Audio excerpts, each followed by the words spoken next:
শুরু করি। গত ক্লাসে বলতেছিলাম যে সবসময় মনে রাখতে হয় যে অ্যালকিনের নামকরণে ডাবল বন্ডটা যেই পাশ থেকে কাছে পড়ে, দ্যাটস ইট। এখন ঝামেলা হয়ে গেছে এখানে ডাবল বন্ড দুইটা, তাতে কোনো সমস্যা নেই, যেই পাশ থেকে ডাবল বন্ড কাছে পড়বে। কিভাবে? তো এটার জন্য 1 2 1 2 2 নম্বরে গেলে আমি ডাবল বন্ডটা পেয়ে যাচ্ছি। এটা পাওয়ার জন্য যদি আমি এই পাশ থেকেও আসি 1 2 3, খেয়াল করছো? অর্থাৎ যেই পাশ থেকে গুনলে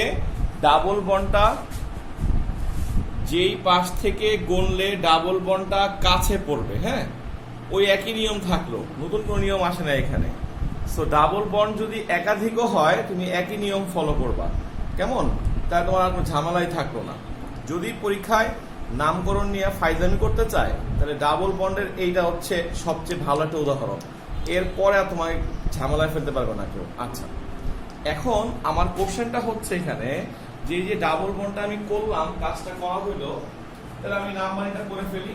এটা 1, এটা 2, এটা 3, 4, 5, 6, 7, 8। সবাই আশা করি বুঝছো আমি কেন বাম পাশ থেকে নামকরণটা করছি, কারণ নাম্বারিংটা করছি, কারণ এই পাশ থেকে করলে ডাবল বন্ডটা কাছে পড়তেছে। তারপরে আগে নিয়ম, তুমি যেভাবে নিয়মগুলো শিখছিলা ট্রাই করো, যে 4, 4, 5, তাহলে 4, 4, 5, 7। চারটা মিথাইল মূলক আছে তো, এটা হবে টেট্রা। চারটা হতে হলো টেট্রা মিথাইল। এখন আসো আমরা লাস্ট পার্টটা সলভ করি। এখানে তোমার ডাবল বন্ড দুইটা আছে, এটাও খেয়াল রাখা দরকার। 8 কার্বন আছে, 8 কার্বন হলে অক্টেন হয়, আমরা সবাই জানি এটা, যে 8 কার্বন হলে অক্টেন হয়। যেহেতু এটা অ্যালকিন, তো এটা অক্টিন হবে, রাইট? তোমাকে বলছিলাম আগের দিন যে এই অক্টিনটাকে মনে মনে ভেঙে ফেলবা, অক্ট ইন, অর্থাৎ একটা হচ্ছে অক্ট, একটা হচ্ছে ইন, মাঝখানে বসাইতে হবে দ্বিবন্ধনের অবস্থানগুলা। হ্যাঁ, সো আমি যদি এখন লিখি অক্ট লিখি, ঝামেলা হচ্ছে দ্বিবন্ধন কয়টা? 2 নম্বরে আছে দ্বিবন্ধন একটা, 5 নম্বর দ্বিবন্ধন একটা। তাহলে আমার লিখতে হবে কি অক্ট 2, 5। এই যে নতুন নিয়ম বলতে গেলে এই এখন দুইটা হয়ে গেল, অক্ট 2, 5। এখন ডাবল বন্ড দুইটা হওয়াতে এখানে লিখতে হবে ডাই, তারপর একটা হাইফেন, তারপর একটা ইন। কথা একটু খেয়াল করো সবাই। অক্ট লিখলাম, ইন লিখলাম, এটা নিয়ে কার আপত্তি থাকার কথা না, কিন্তু ডাবল বন্ড দুইটা হওয়াতে 2 নম্বরে একটা ডাবল বন্ড, 5 নম্বরে একটা ডাবল বন্ড, আমি লিখবো 2, 5। দুইটা হওয়া যাতে এখানে আবার ডাই লিখতে হবে এক্সট্রা করে। এরকম কোন সময় পাও 3টা দ্বিবন্ধন আছে, তখন ধরো নাম্বারগুলো লিখে ট্রাই ইন লিখবা, 4টা হলে টেট্রা ইন লিখবা। সো একের বেশি ডাবল বন্ড থাকার রুলসটা হচ্ছে সবই ঠিক থাকবে, শুধু চেঞ্জ হবে ওই জায়গাটা, যে নাম্বারগুলো যদি বসানোর পর দেখি একের বেশি নাম্বার চলে আসছে, তখন ডাই বা ট্রাই লিখতে হবে। ঠিক আছে? আমাদের নেক্সট উদাহরণ হচ্ছে এটা, হ্যাঁ, 5 নাম্বারটা। এখানে একটু খেয়াল করা উচিত যে আমি তো দেখেই বুঝে ফেলছি যে এই পাশ থেকে দ্বিবন্ধনটা কাছে পড়তেছে। সো এটা হচ্ছে 1 নাম্বার কার্বন, এটা 2, এটা 3, এটা 4, এটা 5, 6, এটা হচ্ছে 7। স্পষ্ট দেখা যাচ্ছে যে ডাবল বন্ডটা এই পাশ থেকে কাছে পড়ছে। এখন এইটা যদি মূল যৌগটা হয়, কেমন? তাহলে খেয়াল করা উচিত ছিল তোমাদের, এইটা একটা শাখা, এটা একটা মিথাইল মূলক, চারটা আছে মিথাইল মূলক, কিন্তু এটা তো ইথাইল মূলক, এটা খেয়াল করা উচিত ছিল না? এটা কি মিথাইল মূলক নাকি? হ্যাঁ, একটা কার্বনের এক পাশে যা থাকবে সবটুকুই একটা শাখা। কেউ যদি এখানে ভুল করে গণ এইটা একটা তাহলে ভুল করছো, এই পুরোটাই একটা শাখা হবে। অর্থাৎ এই জৈব যৌগটায় 2 ধরনের শাখা চলে আসছে। কেমন? আমাদের বলছিলাম মিথাইল আর ইথাইলের মধ্যে নামের অক্ষর অনুসারে ইংরেজিতে ইথাইলটা আগে লিখতে হয়। সো আমরা লিখবো 3 হাইফেন ইথাইল, 3 হাইফেন ইথাইল, তারপর একটা হাইফেন দিব 2, 3, 4, 5, 2 এ একটা, 3 এ একটা, 4 এ একটা, 5 এ একটা, চারটা হওয়াতে এটার নাম হয়ে গেল টেট্রা। টেট্রা মিথাইল, 7 কার্বন হওয়াতে এটার নাম হয়ে গেল হেপটেন।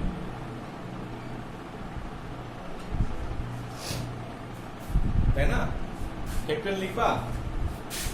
হেপটেন লিখবা না, কি লিখবা? হেপ্ট। হেপ্ট হেপ্ট হেপ্ট লেখার পরে একটা হাইফেন দিবা, 1 নাম্বার ডাবল বন্ড আছে 1, 5 নাম্বার একটা আছে হেপ্ট 1, 5, তারপর একটা হাইফেন দিয়ে লিখবা ডাই, তারপর একটা হাইফেন দিয়ে ই। দ্যাটস ইট।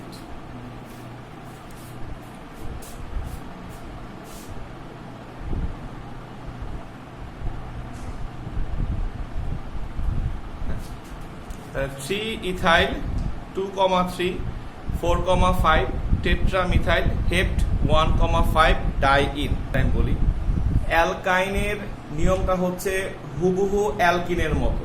কেমন? অ্যালকাইনের নিয়মটা হচ্ছে যে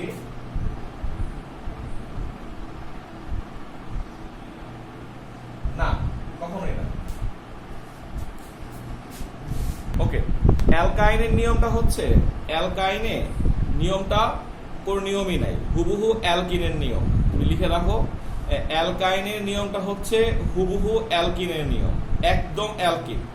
শুধু লাস্টে আমাদের আইন লিখতে হবে, আইন। নোট করে রাখো যে অ্যালকাইনের নিয়মটা হচ্ছে হুবহু অ্যালকিনের মতো, শুধু লাস্টে আমরা আইন লিখবো, দ্যাটস ইট।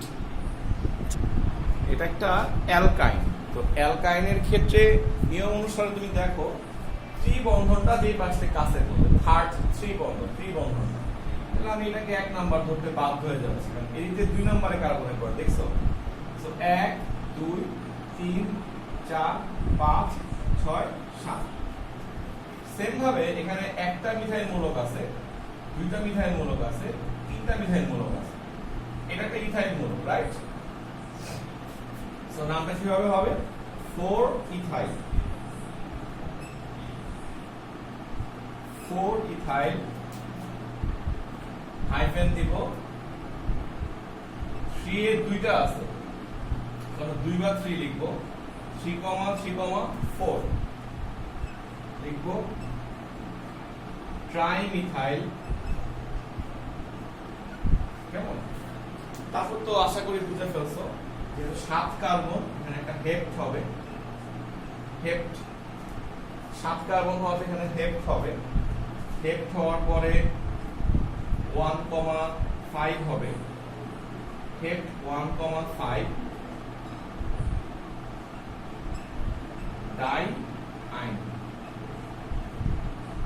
কেমন? এখানে হাইফেন দেওয়ার দরকার নেই, ই আর তো অসুবিধা নেই, ডাই আইন, এটাই হচ্ছে চেঞ্জটা। অ্যালকাইন হওয়াতে এখানে আইন হয়েছে, আর কিছুই না।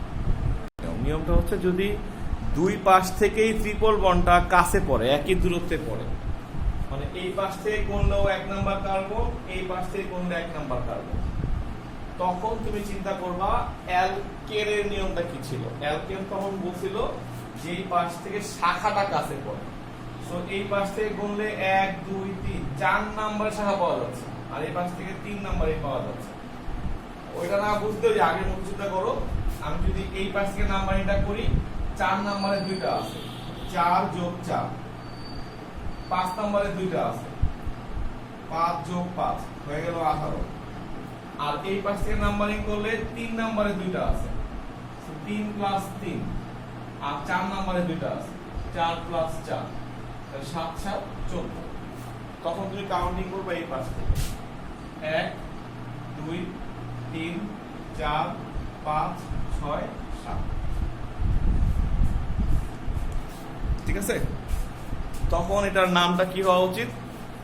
নামটা হওয়া উচিত 4 ইথাইল 3,3,4 ট্রাইমিথাইল হেপ্ট 1,6 ডাইআইন। হ্যাঁ, নিয়ম লেখো।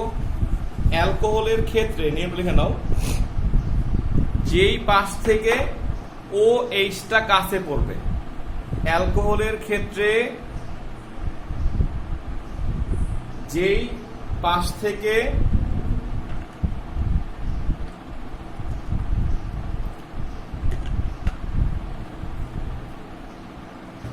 দেখো, অ্যালকোহলের ক্ষেত্রে যেই পাশ থেকে OH-টা কাছে পড়বে, OH। অ্যালকোহলের ক্ষেত্রে যেই পাশ থেকে OH কাছে পড়বে, OH লেখো। অ্যালকোহলের ক্ষেত্রে যেই পাশ থেকে OH কাছে পড়বে ওই পাশ থেকে সংখ্যায়িত করতে হয়। আর একই নিয়ম, যদি এরকম কোনো সিচুয়েশন পাও যে দুই পাশ থেকেই OH কাছে পড়ে, তখন ওই যে আবার আগের মতো বলতে হবে অ্যালকেনের নিয়মটা অনুসরণ করবা। হ্যাঁ, এটা হচ্ছে যেই পাশ থেকে OH-টা কাছে পড়বে। সেই যুক্তিতে দেখো, এটা যদি 1 নাম্বার কার্বন হয়, কারণ OH-টা এখানে কাছে পড়ে 2, 3, 4, 5, তাহলে 1, 2, 3, 4, 5 হয়ে গেল। এখন আমার সঙ্গে দেখো একমত হও কিনা। 1, 2, 3, 4, 5 হইলে নিয়মটা সব আগের মতোই লিখবা, অর্থাৎ 2 নম্বরে একটা শাখা আছে, এটা কিন্তু শাখা না, এটা কার্যকরী মূলক, খেয়াল রাখো। 2 নম্বরে একটা শাখা আছে, 3 নম্বরে 2 বার লিখবো, 4 নাম্বারটা 2 বার লিখবো, হয়ে গেল পেন্টা। 5টা হওয়াতে পেন্টা হয়ে গেল, পেন্টা মিথাইল। আচ্ছা, এখন যেহেতু আমাদের মূল শিকলে 5 কার্বন ছিল, তাহলে এটা হচ্ছে পেন্টেন হওয়ার কথা। যেহেতু এটা অ্যালকোহল, ওটার নাম হবে পেন্টানল। হ্যাঁ, আর সবচেয়ে আধুনিক নিয়মটা আমরা এভাবে লিখবো যে পেন্টানলকে ভেঙে ফেলবো, পেন্ট অল, পেন্ট অল। তাহলে পেন্ট অল হইলে এভাবে লিখবা, পেন্ট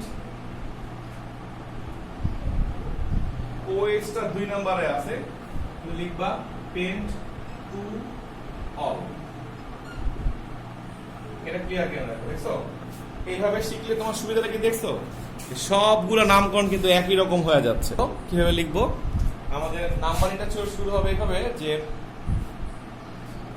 OH-টা এই পাশ থেকে কাছে পড়ে, এই পাশ থেকে কোন 3 নাম্বার কার্বনে আসে। সো এটা 1, 2, 3, 4, 5, 6 এরকম হয়। তাহলে আমাদের নামটা কিভাবে আসবে? এটা একটা ইথাইল মূলক, রাইট? তাহলে ফ্রি ইথাইল লিখবা, হাইফেন দিবা 2,3,4। ট্রাইমিথাইল লিখবা,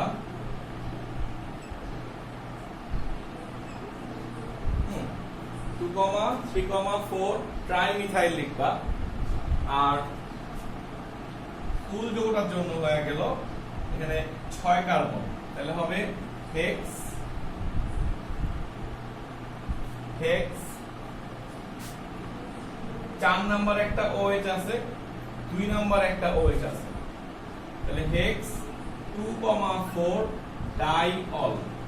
দেখছো, সবগুলো নামকরণের নিয়ম সিস্টেম লাস্ট সেম হয়ে যাচ্ছে। 2টা OH হওয়াতে আমরা ডাইঅল লিখছি, 3টা হইলে আমরা ট্রাইঅল লিখবো, 4টা হইলে আমরা টেট্রাঅল লিখবো, আর 5টা হইলে আমরা পেন্টাঅল লিখবো। সেম ভাবে আগের মতোই হইলো। হ্যাঁ,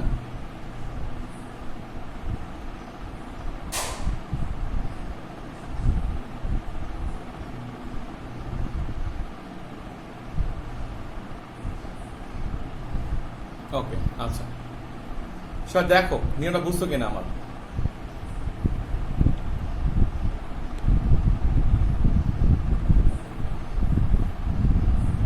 লিখে নাও সবাই, কালকে 12টার সময় ক্লাস, কালকে বৃহস্পতিবার 12টায় ক্লাস।